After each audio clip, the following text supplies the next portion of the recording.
अस्सलाम वालेकुम। मेहंदी तिब्बी लिहाज से बहुत फ़ायदेमंद है और ख़ूबसूरती और दिलकशी को बढ़ाने के लिए बेहतरीन है। ये बालों के लिए बेहतरीन कंडीशनर का काम करती है और बनाव सिंगार के लिए एक नादिर चीज़ है। मेहंदी लगाने से पहले जितनी देर इसको भिगो के रखेंगे ये इतना ही रंग देगी। मेहंदी में चंद कतरे सरसों का तेल मिलाने से भी रंग खूब चढ़ता है। अनार के छिलके सुखा कर रख लें। पानी में अनार के खुश्क छिलके भिगो कर रखें और फिर इस पानी को निथार कर इससे मेहंदी घोलें।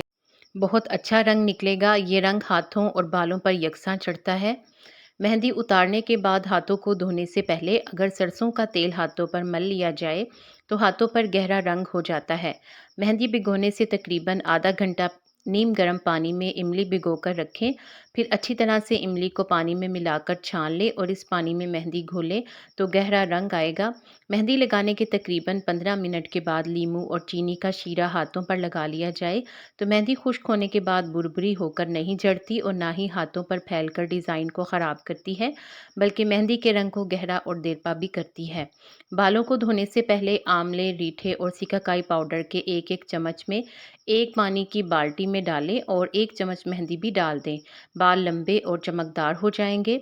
इस्लामी नुक्ता नज़र से नाखूनों पर नेल पॉलिश लगाने से वज़ू नहीं होता। लिहाजा जो ख़वातीन नाखूनों को रंगना चाहती हैं वो मतवातर 3-4 बार नाखूनों पर मेहंदी लगाएं। मेहंदी खुश्क हो जाए तो धोने से पहले सरसों के तेल की मालिश करें तो नाखूनों पर गहरा मैरून कलर आ जाएगा। बालों की खुश्की को ख़त्म करने के लिए नारियल का तेल और मेहंदी हम वज़न मिलाकर बालों में लगाने से खुश्की दूर हो जाती है और बालों में चमक भी पैदा होती है।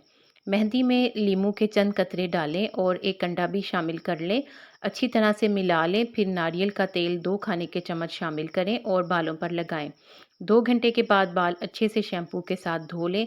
बालों की खुश्की दूर होने के साथ साथ ये बालों के लिए बेहतरीन कंडीशनर का काम भी करेगी।